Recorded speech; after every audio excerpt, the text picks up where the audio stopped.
अरावली की पहाड़ियों के बीच एक अजेय किला खड़ा था, कुंभलगढ़। यह केवल पत्थरों की दीवार नहीं, मेवाड़ की आन, बाण और शान था। 16वीं शताब्दी का भारत बदल रहा था। दिल्ली की गद्दी पर मुगल शक्ति उभर रही थी। कई राज्य समझौते कर रहे थे, कुछ ने अपनी तलवारें नीचे रख दी थी। उस रात महल में सन्नाटा था। मशालों की लौ दीवारों पर हिलती परछाइयां बना रही थी। महाराणा उदय सिंह गंभीर थे। उन्हें आभास हो रहा था समय का चक्र तेजी से घूम रहा है। और तभी महल में एक शिशु की किलकारी गूंजी। एक पुत्र का जन्म हुआ। उसका नाम रखा गया प्रताप। भारत की राजनीति एक नए मोड़ पर थी। दिल्ली में एक युवा सम्राट अपना साम्राज्य फैला रहा था। राजनीति और रणनीति दोनों उसके हाथ में थे। कई राजपूत शासक मुगल मित्रता स्वीकार कर रहे थे। उदय सिंह जानते थे कि हर निर्णय भविष्य लिखेगा। इसी बीच राज ज्योतिषी ने नवजात राजकुमार की कुंडली देखी। उनकी आवाज गहरी हो गई। यह बालक संघर्ष देखेगा, राजसी सुख नहीं पर अमर कीर्ति पाएगा। सभी मौन हो गए। मां की गोद वीर का पहला गुरुकुल होती है। जवंताबाई अपने शिशु को गोद में लेकर पूर्वजों की कहानियां सुनाती थीं। राणा सांगा के शौर्य की, मेवाड़ के बलिदान की और कभी न झुकने वाले स्वाभिमान की। छोटे प्रताप शांत रहते, किंतु उनकी आंखों में एक अलग सी चमक थी। सूर्य ढलता, अरावली लाल रंग में रंग जाती।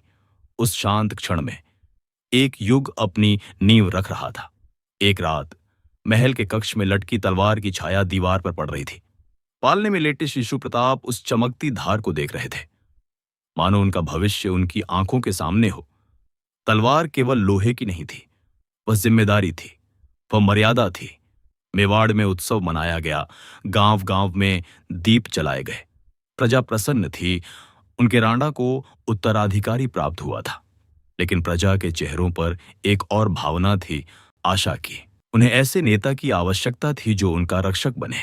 शायद उन्हें आभास भी नहीं था कि उनकी प्रार्थना का उत्तर उनके सामने पालने में सो रहा है। दूर कहीं मुगल सेना अपनी सीमाएं बढ़ा रही थी। बदलते समय की आहट अरावली तक पहुंच चुकी थी। मानो प्रकृति भी जानती हो, शांति अधिक समय तक नहीं रहेगी। राज ज्योतिषी पुनः आकाश देख रहे थे। उन्होंने धीरे से कहा, यह बालक तलवार से अधिक अपने स्वाभिमान से पहचाना जाएगा। शिशु प्रताप की आंखों में भय नहीं था, केवल गहराई थी, केवल शांति और शायद एक अनकही प्रतिज्ञा। ये केवल एक राजकुमार का जन्म नहीं था, ये एक ऐसे वीर का आरंभ था जो कभी झुकेगा नहीं। अरावली की हवा ने अब शिशु को बालक बना दिया था। महल के आंगन में सूर्य की पहली किरण पड़ते ही तलवार की चमक दिखाई देने लगती।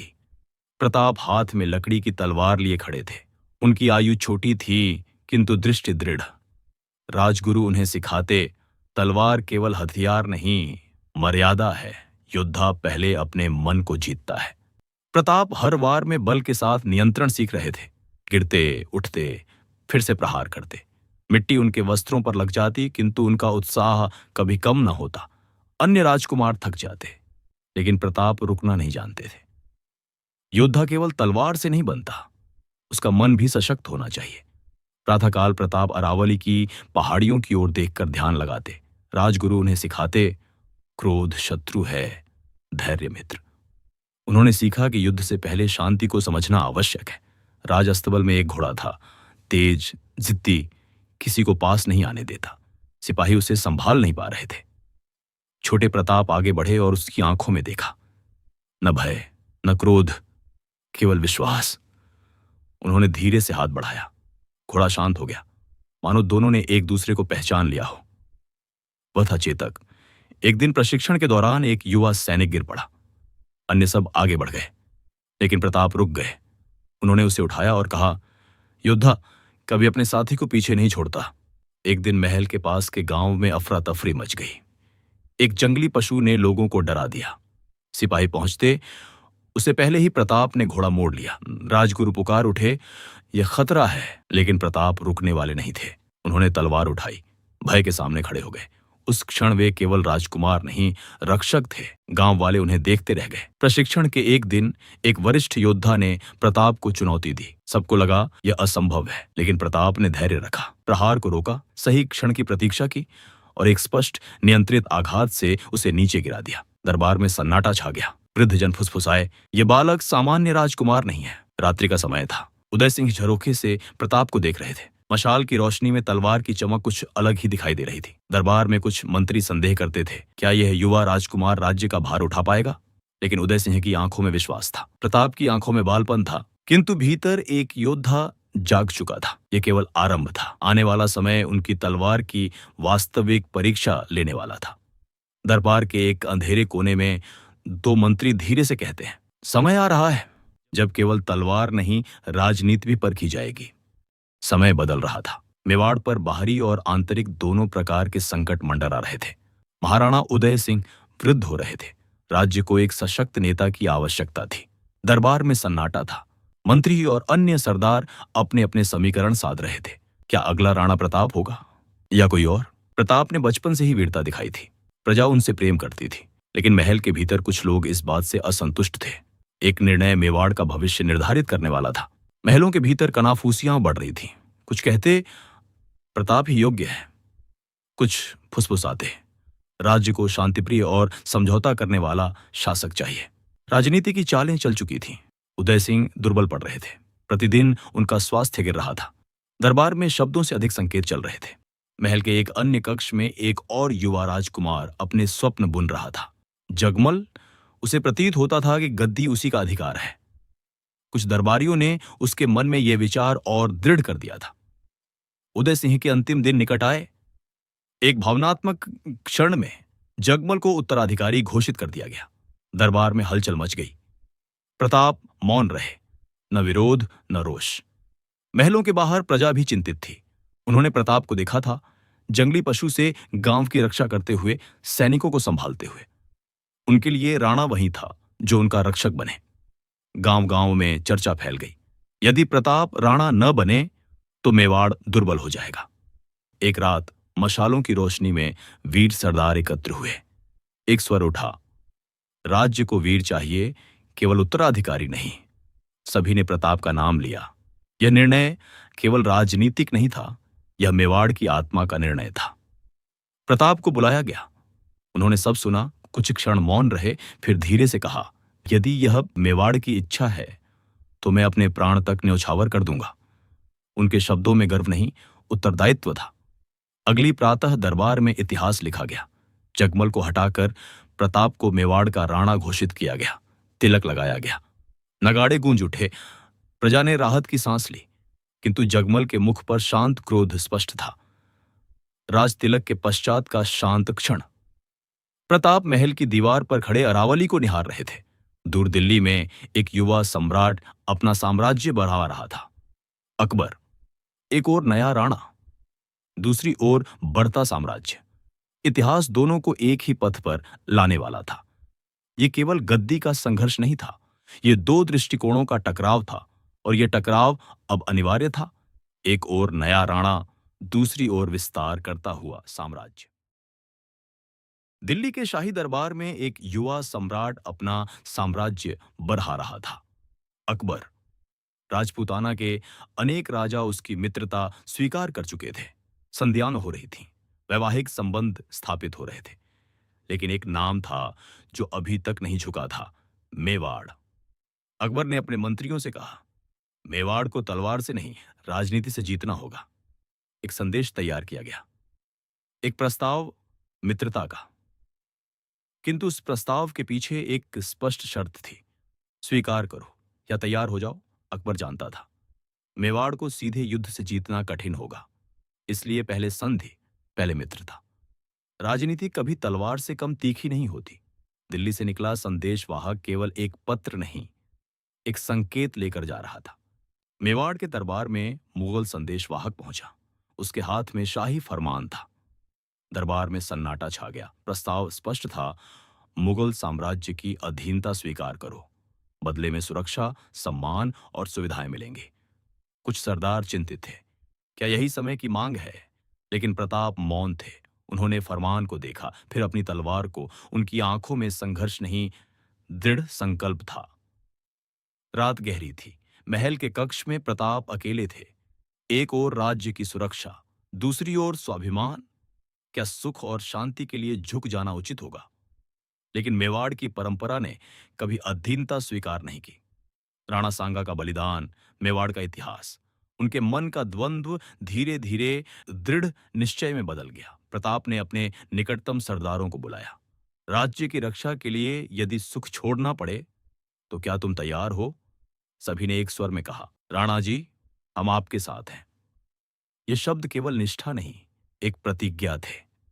यह युद्ध केवल सीमाओं का नहीं, अस्मिता का था। अगली प्रातः संदेशवाहक को उत्तर दिया गया, मेवाड़ बिकता नहीं। ये शब्द केवल इनकार नहीं थे, एक चुनौती थी। जब उत्तर दिल्ली पहुंचा, दरबार में सन्नाटा छा गया। अकबर ने पत्र पढ़ा। उनकी आंखों में क्रोध नहीं, गंभीरता थी। मेवाड़ ने चुनौती स्वीकार की है। अब राजनीति का स्थान रणनीति लेने वाली थी। शांति का काल समाप्त हो चुका था। अरावली की पहाड़ियों पर हवा तीव्र गति से बह रही थी। प्रताप महल की दीवार पर खड़े दूर तक देख रहे थे। उनके हाथ में तलवार थी। दूर दिल्ली में सेना तैयार हो रही थी। एक ओर नया राणा, दूसरी ओर बढ़ता साम्राज्य। इतिहास दोनों को एक ही रणभूमि में मिलाने वाला था।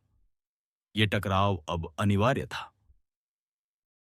मेवाड़ की धरती पर अब तलवारों की चमक दिखाई देने लगी थी। युद्ध अब दूर नहीं था।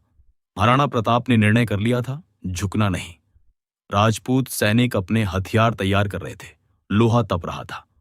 प्रत्येक चेहरे पर एक ही भावना थी, स्वाभिमान। प्रताप सैनिकों के बीच आए। उन्होंने कहा, यह युद्ध भूमि के लिए नहीं, अपनी पहचान के लिए है। हर सिपाही ने अपनी तलवार उठाकर संकल्प लिया। मेवाड़ अब तैयार था। महल के बाहर लोहार की भट्टी दिन रात जल रही थी। तपते लोहे को धार दी जा रही थी। यह युद्ध केवल एक रण नहीं, एक युग की परीक्षा था। मेवाड़ की धरती पर अग्नि और संकल्प दोनों साथ चल रहे थे। यह केवल राजपूतों का युद्ध नहीं था। मेवाड़ के साथ भील योद्धा थे और वीर हकीम खान सूर भी। यह एक अद्भुत एकता थी, धर्म, जाति और सीमाओं से परे। प्रताप ने चेतक के माथे पर हाथ फेरा। घोड़ा भी मानो युद्ध की आहट अनुभव कर रहा था। हर रात्रि मशालों की रोशनी में रणनीति बनाई जा रही थी। हल्दी घाटी का संकरा मैदान चुना गया। प्रताप जानते थे, संख्या में वे कम थे, लेकिन भूगोल उनका साथी था। संकरी घाटी, पहाड़ियों की ओट, अचानक आक्रमण, यही रणनीति थी। युद्ध से पहले सबसे कठिन क्षण होता है विदाई। माताओं ने अपने पुत्रों को तिलक लगाया। पत्नियों ने मौन आशीर्वाद दिया। आंखों में आंसू थे, किंतु होंठों पर मुस्कान, क्योंकि यह युद्ध भय का नहीं, गर्व का था। दूसरी ओर मुगल सेना आगे बढ़ रही थी।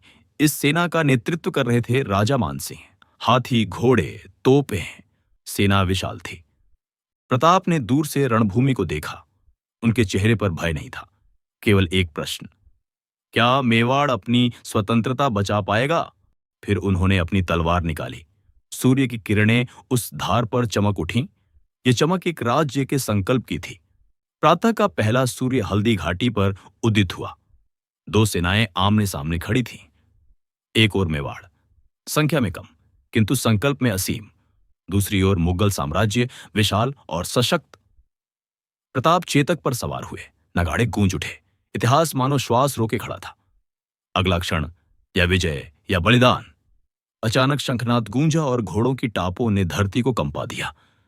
तीरों की पहली बौछार आकाश को चीरती हुई आगे बढ़ी। प्रताप ने चेतक को संकेत दिया। उनकी आंखों में दृढ़ता थी, मन में केवल स्वतंत्रता का संकल्प। मेवाड़ के सैनिक एक स्वर में गर्जना कर उठे। घाटी में प्रतिध्वनि फैल गई। हल्दी घाटी अब केवल एक स्थान नहीं, इतिहास का अमर अध्याय बनने जा रही थी।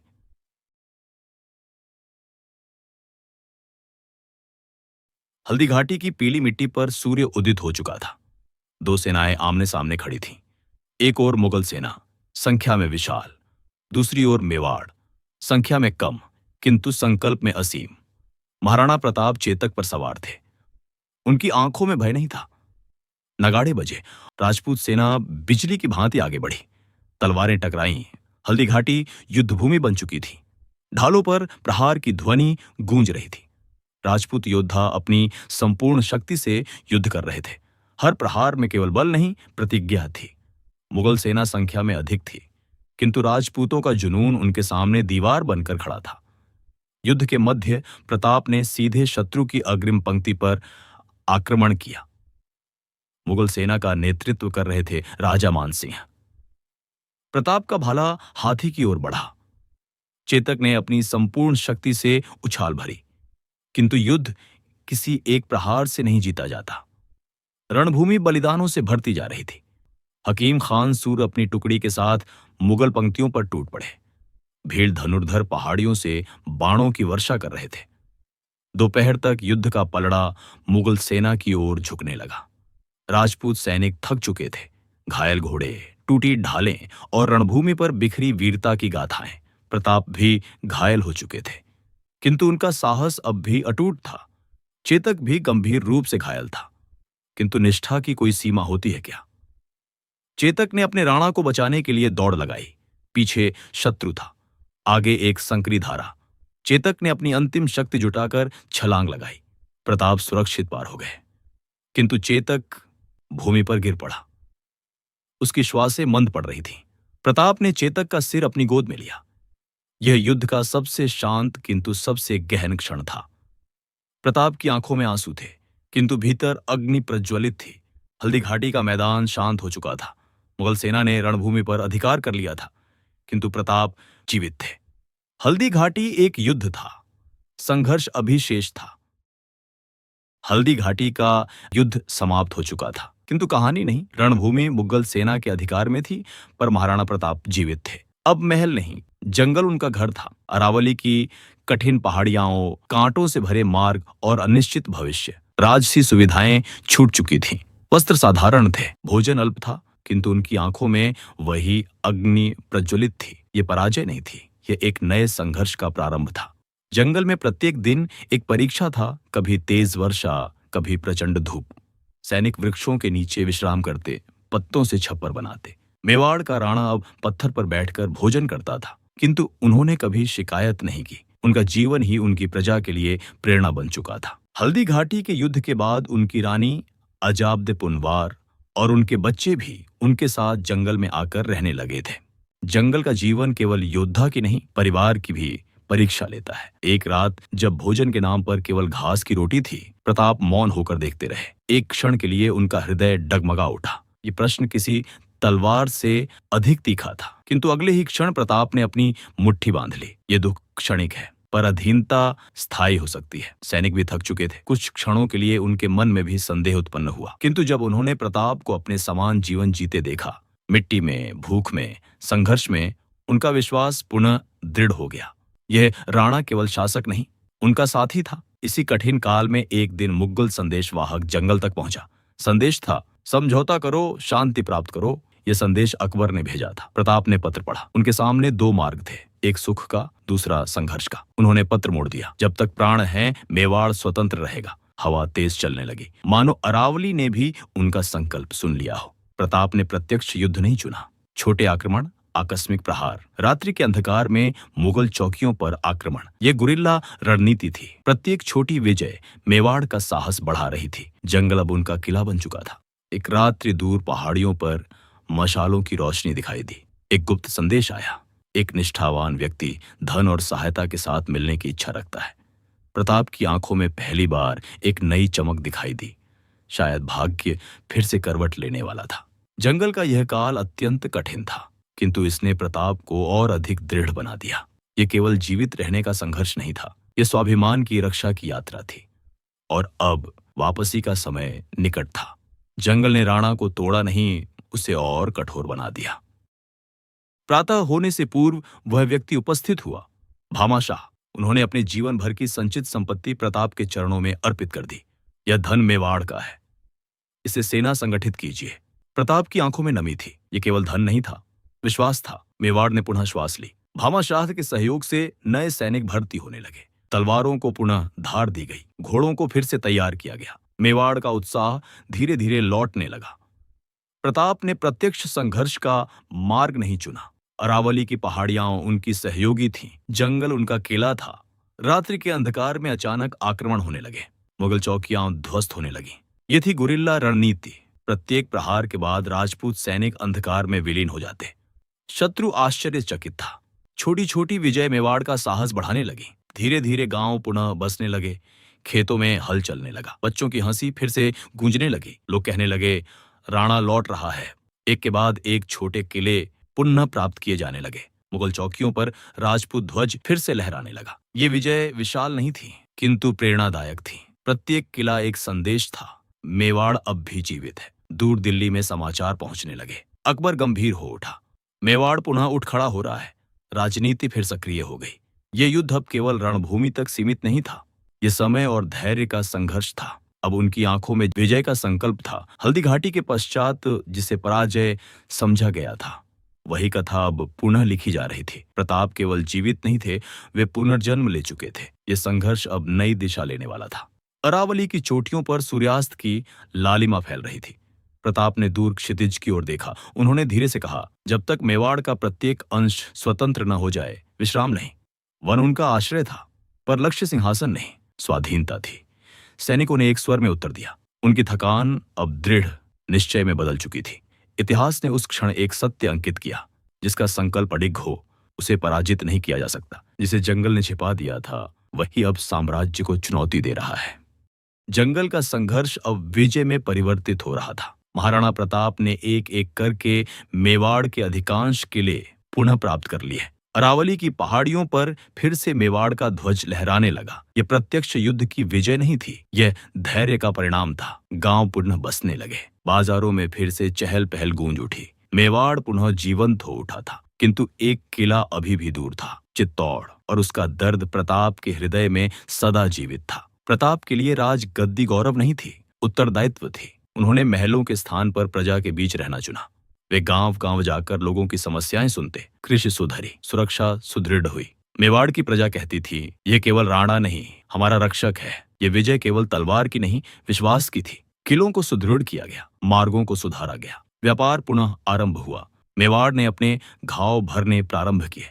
प्रताप जानते थे, राज्य केवल तलवार से नहीं, व्यवस्था से भी संचालित होता है। किंतु चित्तौड़ अभी भी मुगल अधिकार में था। हर बार जब प्रताप अरावली की ओर देखते, उनकी आंखों में एक पीड़ा झलकती। चित्तौड़ केवल एक किला नहीं था, वह मेवाड़ की आत्मा था। उन्होंने संकल्प लिया, जब तक प्राण है, मेवाड़ की आन बनी रहेगी। वर्षों का संघर्ष शरीर पर भारी पड़ चुका था। जंगल का कठिन जीवन, निरंतर युद्ध और चिंताएं, सभी ने अपना प्रभाव डाला, किंतु उनका मन अब भी अडिग था। वे प्रत्येक प्रातः तलवार हाथ में लेकर प्रार्थना करते। यही उनका जीवन था। प्रताप का स्वास्थ्य क्षीण होने लगा। राजमहल के शांत कक्ष में उन्होंने अपने पुत्र अमर सिंह को बुलाया। उनकी वाणी मंद थी, पर संकल्प उतना ही दृढ़। राज को कभी झुकने मत देना। ये शब्द केवल एक पिता का उपदेश नहीं, एक युग का संदेश थे। सूर्य अस्त हो रहा था, मानो प्रकृति स्वयं एक वीर को विदाई दे रही हो। प्रताप ने धीरे से नेत्र मूंद लिए। महल में सन्नाटा छा गया। एक युग समाप्त हुआ, किंतु कथा नहीं। दूर अरावली पर मेवाड़ का ध्वज लहरा रहा था। शरीर समाप्त हो सकता है, किंतु स्वाभिमान अमर रहता है। प्रताप ने केवल राज्य की रक्षा नहीं की, एक विचार की रक्षा की, एक परंपरा की रक्षा की, और वही उनकी सबसे बड़ी विजय थी। समय बीतता गया, पर प्रताप का नाम जन जन में गूंजता रहा। बालकों की कथाओं में, वीरों के गीतों में उनका साहस जीवित रहा। अरावली की वायु आज भी मानो वही संदेश दोहराती है। प्रताप चले गए, पर उनका आदर्श अमिट हो गया। मेवाड़ की मिट्टी में उनका स्वाभिमान सदा धड़कता रहेगा।